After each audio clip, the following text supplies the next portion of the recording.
Hey, what's up, everybody?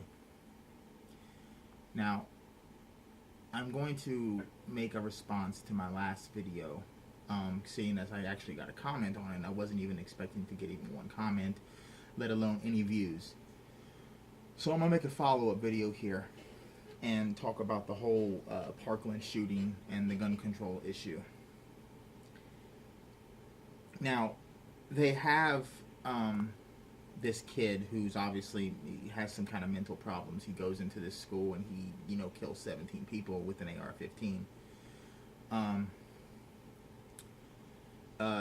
Then CNN had their town hall, or I like to say their clown hall, which is how Sticks and Hammer 666, Sticks Hexenhammer 666 like to put it. Shout out to Sticks Hexenhammer, by the way, and fair use and all. I'm not copyrighting any of his stuff. But let's get on to the topic of the whole actual school shooting. So he goes into the school, Nicholas Cruz, and he kills 17 people with an AR-15. A lot of people are misinformed about the difference between automatic and semi-automatic rifles. An automatic rifle, when you hold down the trigger, it will continue to fire until the shooter lets go of the trigger. However, these guns, automatic rifles, are not legal in the United States, period. They're completely 100% illegal, except in special circumstances. You need a special kind of permit. You need to have been in the military. You need to have special permissions to own an automatic rifle or any kind of automatic weapon. The AR-15 is not an automatic weapon. It is a semi-automatic. And for those who don't know what semi-automatic means, it means it fires one bullet at the pull of a trigger. Yes, the AR-15 can fire 150 rounds in about 7 to 8 minutes. This is actually pretty slow. It's actually average. An actual, professional shooter can actually fire off bullets faster than 7 to 8 minutes. What I'm trying to get through to people is that the AR-15 is no more deadly a gun than, say, a handgun. You can literally kill the same amount of people with a handgun than you can with even more so than you can with an AR-15. I am very pro-American. I am very pro-Second Amendment. One of the things that really irritates me is the fact that these liberal scum, and I will call them scum because they simply just want to take any form of self-defense that we can have away from us. They try to target the Second Amendment as if it is a bad thing.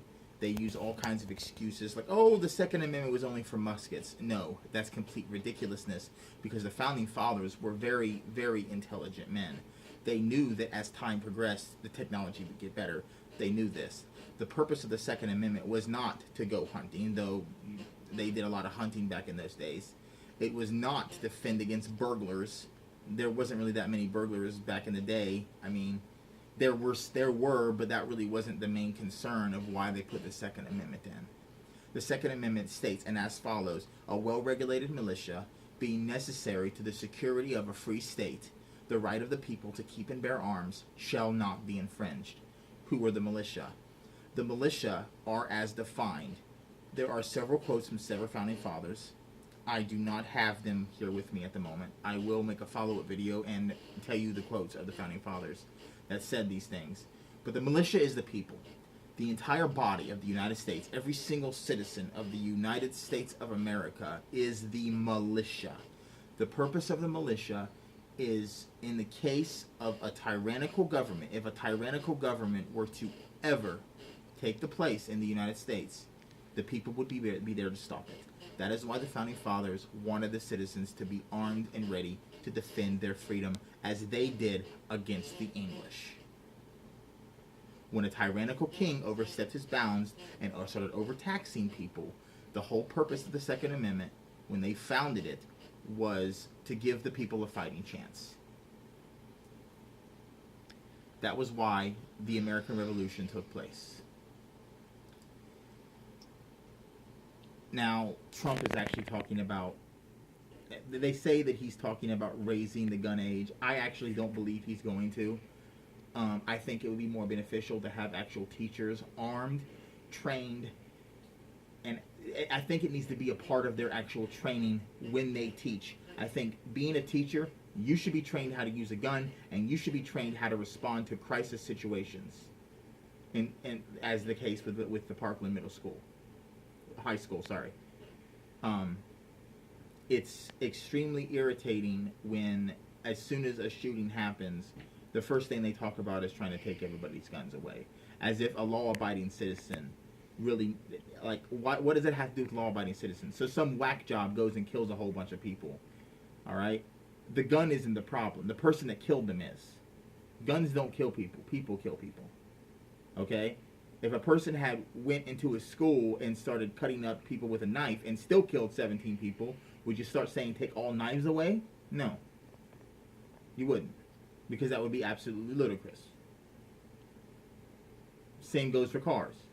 Somebody mows down 17 people with a semi-truck. Would you start banning semi-trucks? It just boggles my mind how these liberal Democrats and social justice warriors can actually think that this would be a good thing. Oh, you know what? We don't need no guns. Here, government, take them all from me. You know, I don't want no rights. I don't want to be able to defend myself in case you decide to install a dictatorship here. Yeah. Okay. Good luck with that. And as for the people who want to take our guns,